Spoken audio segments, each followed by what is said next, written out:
On behalf of Human Capital Services, through the Office of Institutional Equity, we welcome you to the Dorothy L. Thompson Lecture Series.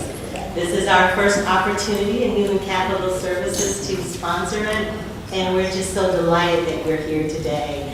So we are honored to have a phenomenal woman as a keynote speaker, and I'll be introducing her shortly. We will have questions and answers, and then we will have a reception, and all are welcome to participate in the reception. So again, thank you so much for coming. So Dr. Edwards is a passionate community leader, mobilizer, and equity advocate. After 5 years of service in state government, Dr. Edwards now serves as the Westar Energy Manager for Training and Development, working to improve and sustain leadership capacity throughout the organization. Additionally, she finds also time to be an adjunct professor at the Department of Psychology at Washburn University. So a very busy woman. Formerly, Dr. Edwards launched the Kansas African American Affairs Commission State of African Americans in Kansas project in 2010, seeking a data-driven understanding of equity, a process of mobilizing and training communities to act in the dissemination of recommendations designed to improve inequities identified. Through her leadership and the State of African Americans in Kansas document, the Commission later crafted a statewide plan to address African American inequity, established an equity advisory board in congressional district, and secured funds to support impact initiatives defined by each. Concurrently, she also served on the Kansas Board of Regents. Prior to her appointment as a member of the Kansas Board of Regents and serving the Executive Director for the Kansas African American Affairs Commission in the Office of Governor, she also was a consultant who provided staff development training for nonprofits and grant writing and federal grant evaluations for various agencies in the organization. So prior to her service to the state of Kansas, Dr. Edwards consistently exhibited true servant leadership.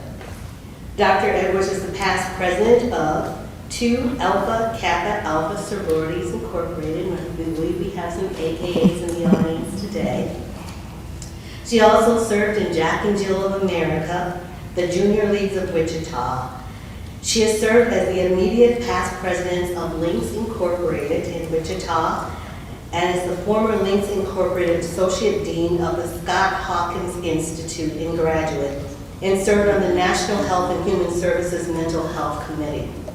Dr. Edwards is a Kansas delegate to the Vision 2020 Equality Project of Drexel University, Leadership Wichita, and Kansas Leadership Center alumnus, and subscribing life member to the NAACP of Kansas.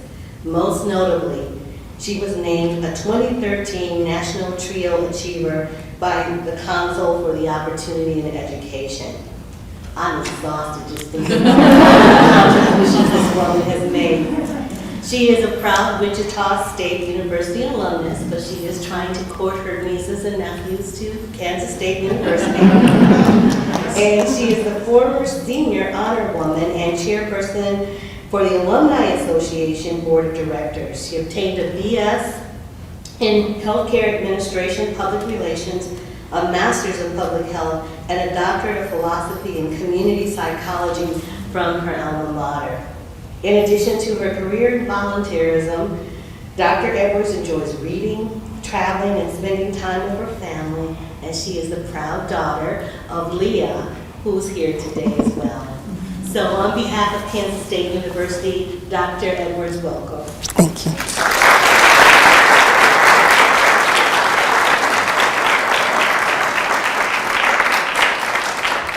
Well, good afternoon, and thank you, Dr. Johnson, for your kind comments and a review of a very extensive and very convoluted Kansas experience.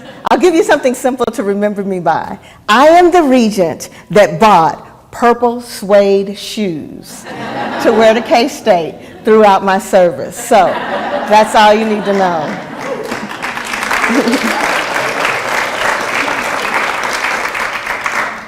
So today, I have the distinct opportunity to share with you a few of my thoughts. And I think lecture's a little bit more extensive than what we hope to accomplish today.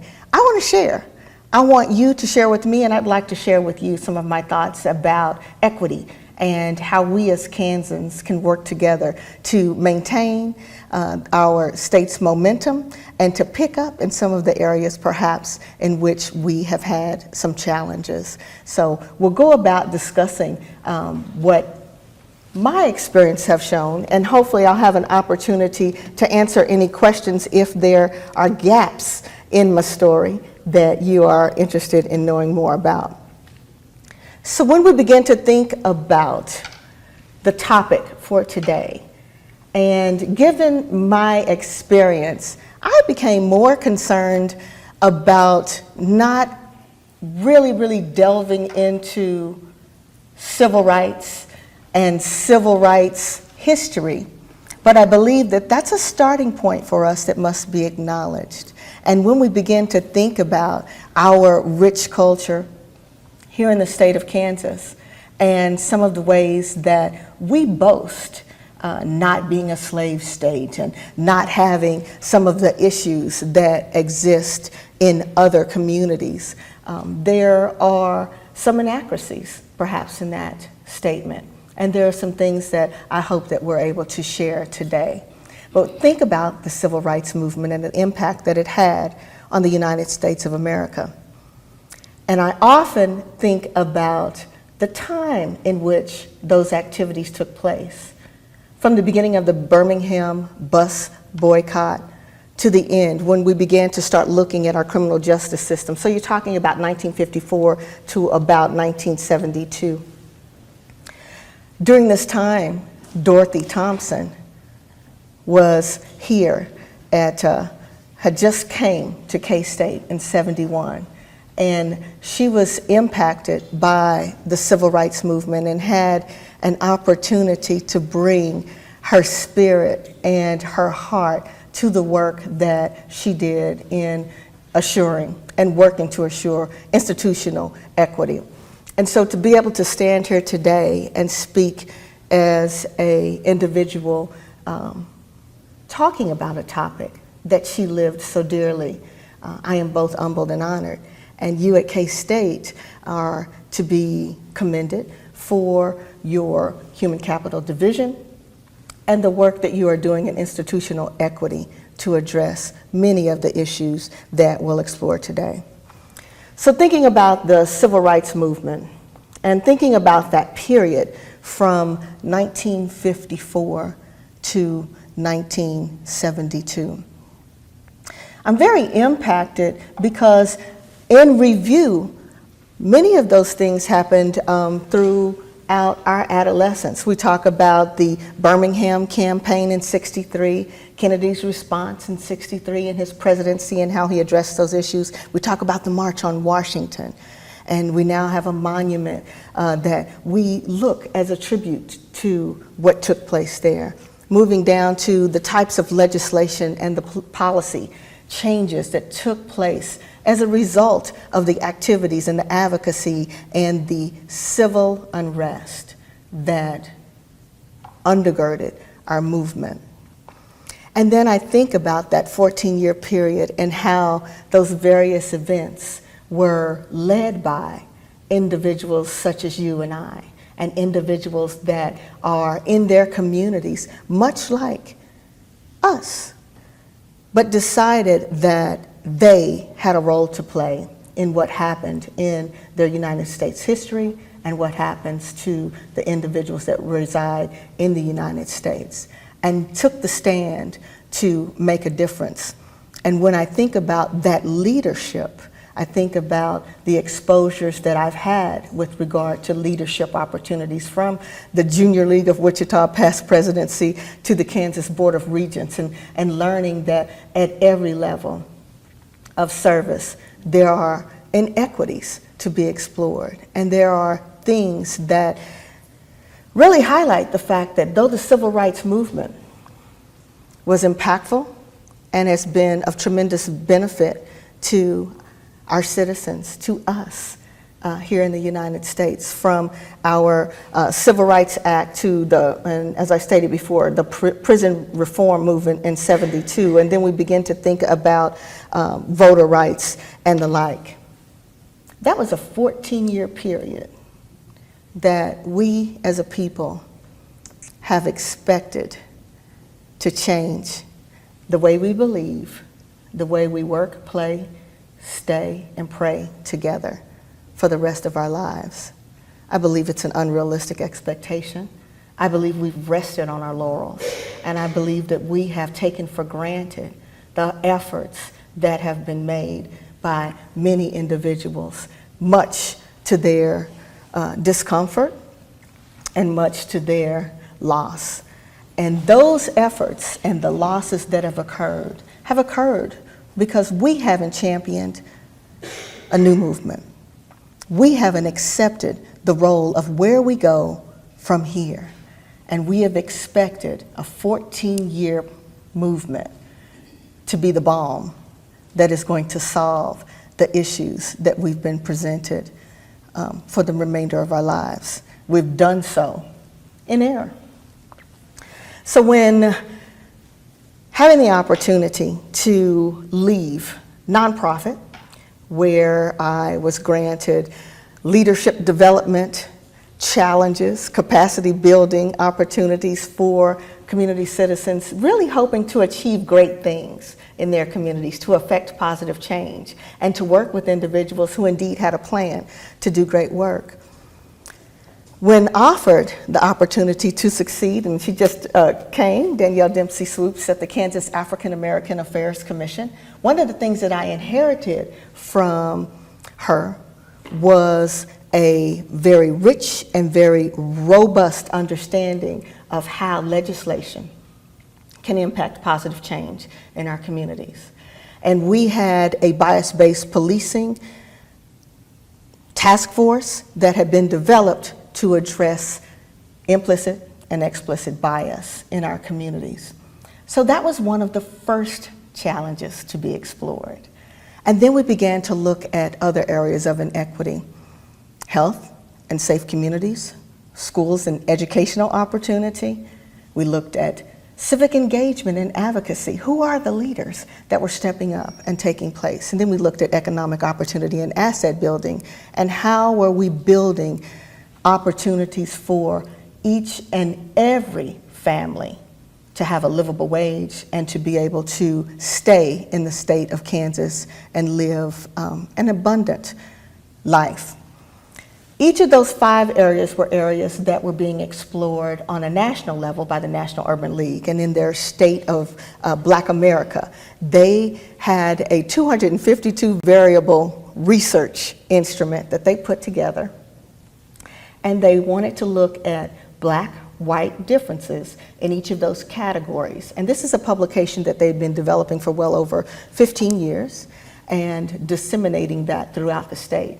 So being the community psychologist and not the attorney that my predecessor was, of course I was in it for the data. And I wanted to understand how, if we are as a commission to explore inequities and disparities for African Americans in the state of Kansas, what are they? How do we know? And once we determine that, what are we going to do about it? And being a one-person office with volunteers that came in through the VISTA program, the odds of my being able to affect true statewide community change were very, very slim without engaging and mobilizing the communities that were being so negatively impacted in developing a response to some of those issues. So we began to look at that data. And in analyzing that data, I needn't say to you, because the people that typically come to these type of conversations or presentations know that when looking at populations of color, we're faring as poorly or poorer than any other population of people in our state, where we should be performing well. And we are having impacts that are causing generational inequities in families from many of the disparities that exist, from health, again, economic opportunity, to criminalization issues that are ravaging communities and families, to many of those issues that impact then how individuals are able to access educational opportunities, both at the secondary and especially at the post-secondary level. What you do here is essential to stabilizing not only the lives of the students that you serve, but more importantly, the communities that they represent. If indeed students leave this institution, have an opportunity to leave this institution with a post-secondary degree, that's the first step. The second step then is their being able to obtain careers, utilizing what they've learned and allowing them to stabilize their families and positively contribute to the communities that they serve. Then indeed, that is when we can continue to break the cycle of inequity. When we think about the civil rights movement and how it impacted lives beginning with Brown v. Board and providing access, access alone is not the answer to long-term change.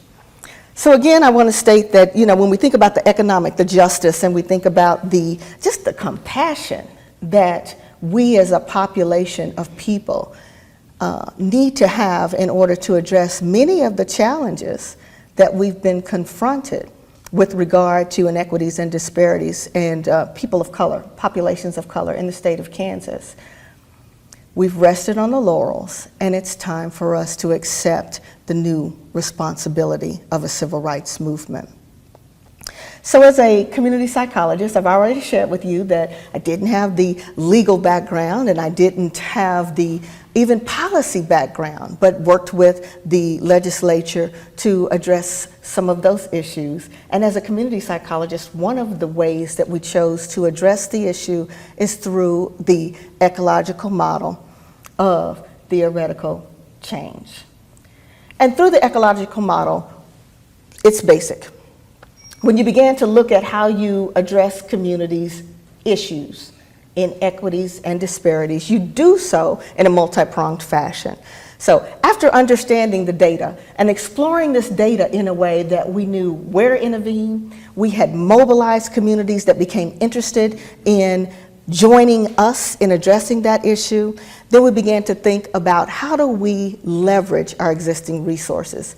You know full well that the resources that were available at the state level to address many of the issues that are the basis for civil inequities are diminishing on a day-to-day basis.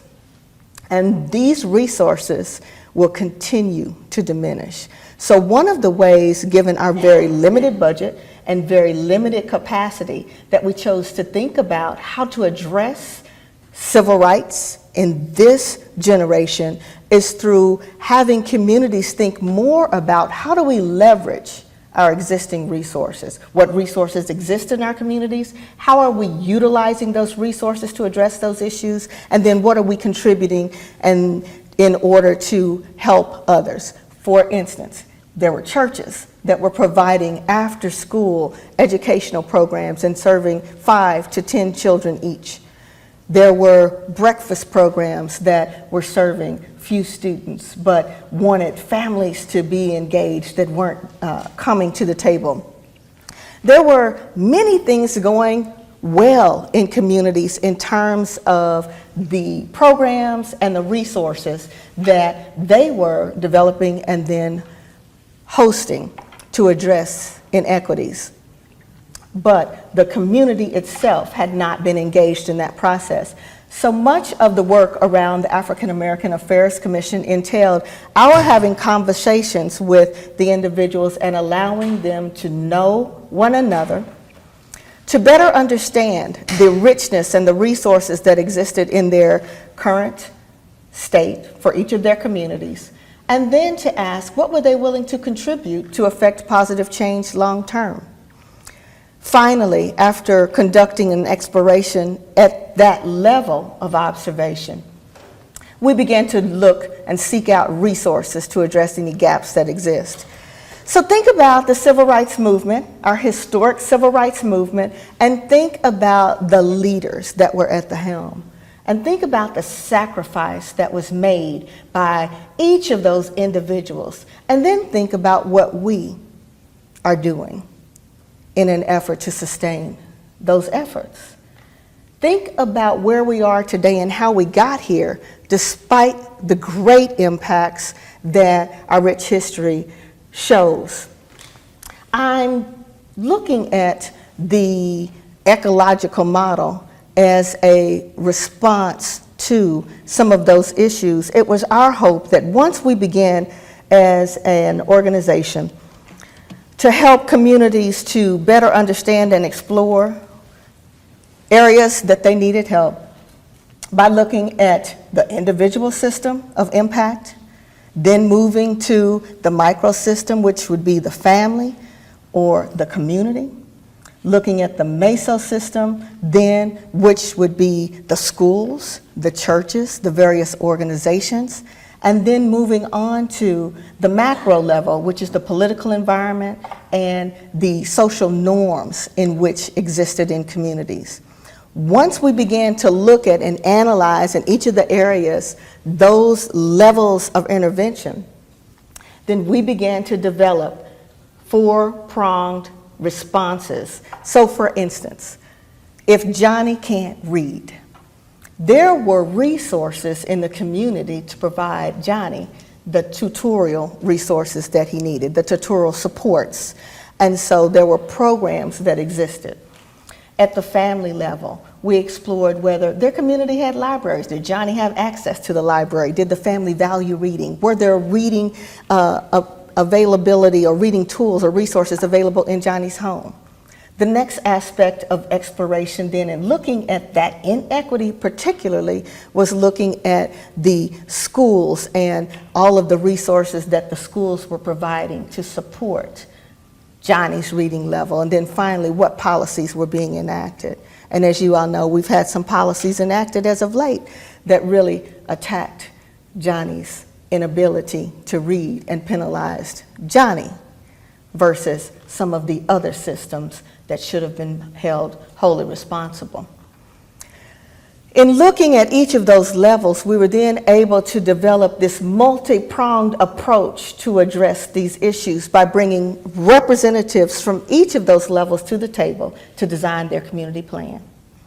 And in that planning process, individuals began to explore and share and talk about ways in which they could leverage their resources, both financial and professional resources, to address the inequities identified. And this happened across the many areas of inequity that we explored. And the communities decided which inequity they felt most important and then led the charge to do that.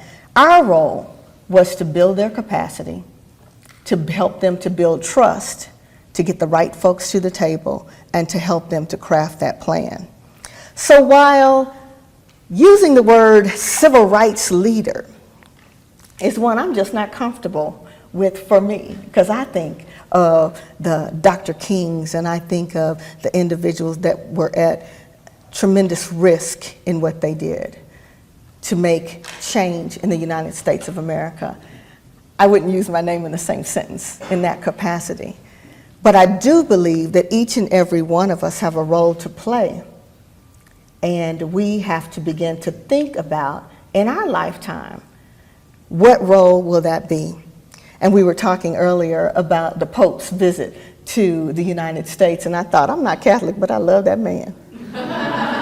And he is someone that we can admire in his ability to stand firm in his belief and in his truth and to love individuals in a way that I think many of us are incapable.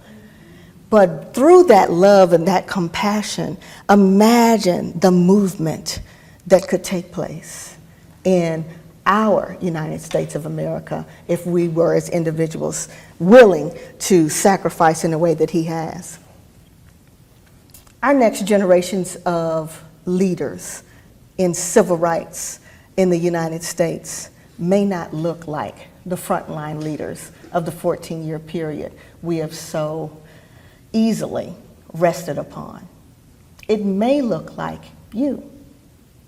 And when we begin to think about you and the role that you're playing, imagine, given the inequities and disparities that exist, what will our United States look like depending upon the role that you're currently playing? So I'm here today not to tell you that I have it right or that I have all the answers, but what I do challenge you with is to think about what your contribution to the civil rights movement is going to be. We don't need to rest on our laurels and revive a movement every 10 years. We have to, like the Pope Francis, have a value system that we commit to, that we as leaders believe that we must commit to addressing the inequities that exist.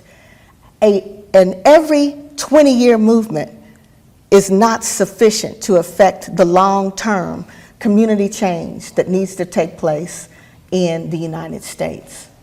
We have to adopt full-time practices in where we are on a regular basis assessing our commitment to address the inequities that exist, not ignoring and thinking about, while I may not be a frontline march leader, I have a role to play at Westar Energy in training and developing staff members and understanding that there must be some diversity in that workforce that's reflective of the communities that they serve. And the best and the brightest and the most talented of Kansans should have a job at Westar Energy, allowing each and every person that is capable and competent enough to have a sustainable and livable wage that Westar affords them. And I have a role to play in that capacity. So while I am not in the African American Affairs Commission role, every day I have to recommit myself to making certain that the decisions that I make add positively to the issues that we need to address. So as leaders today, I want you to give thought to the role that you'll play. And when you begin to think about 10 years from now, 20 years from now, and the history is written about your community and the inequities and disparities that exist in each one, what role will you have played to address those issues, and what things might your community say about you and your contribution?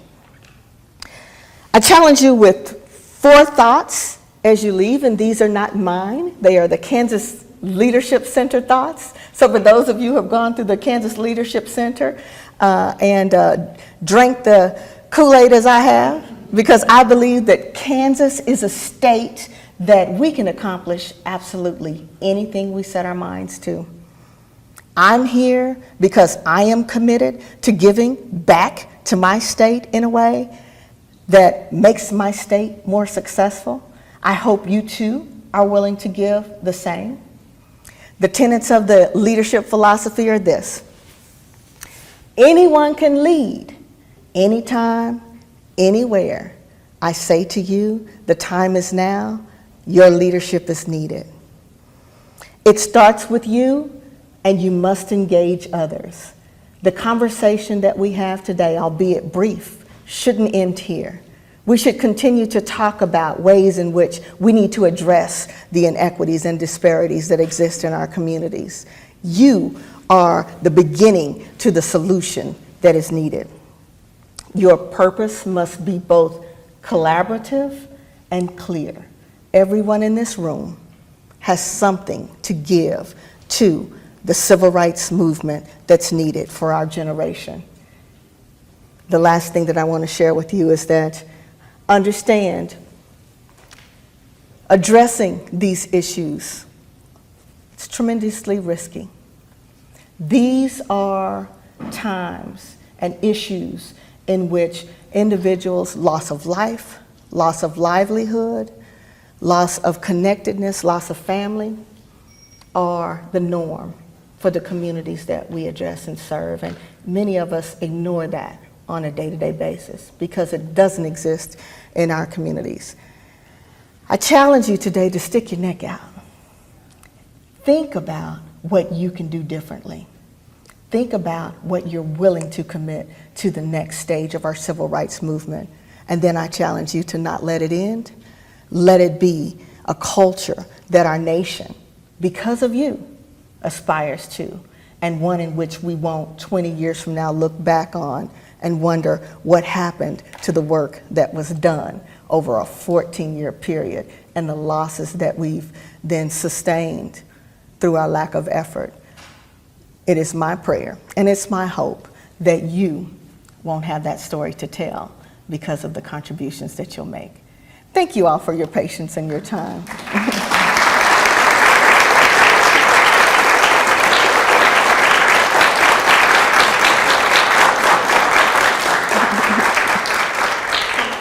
Thank you, Dr. Edwards. Are there any questions from the audience? And we'll repeat them because we are videotaping. So any questions?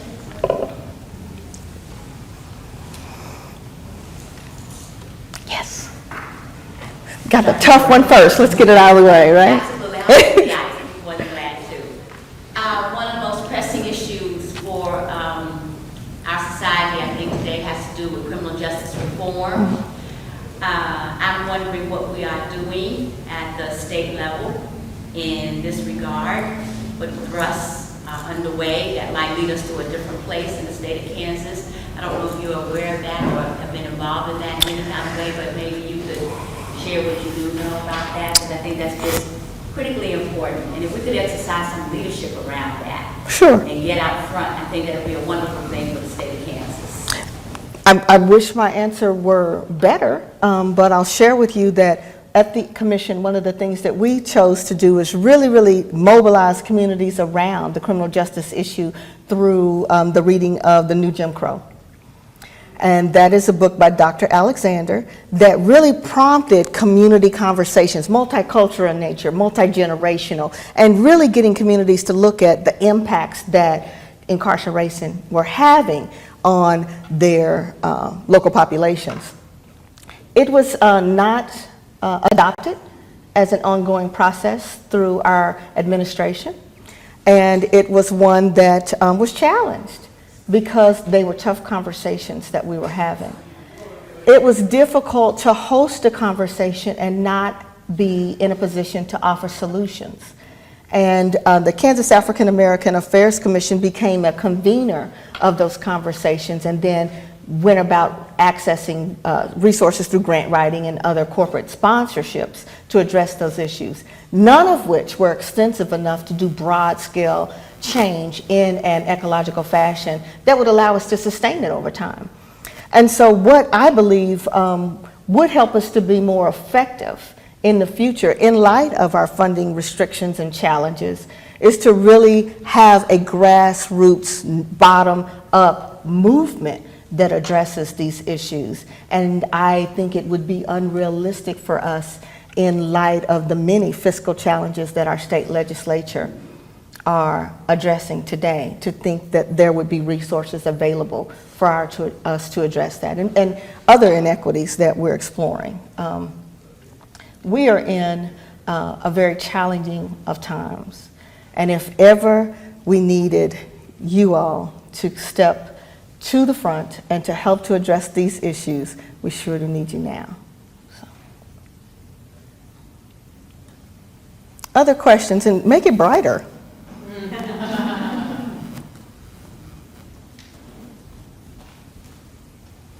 Dr. Johnson, thank you. Thank you.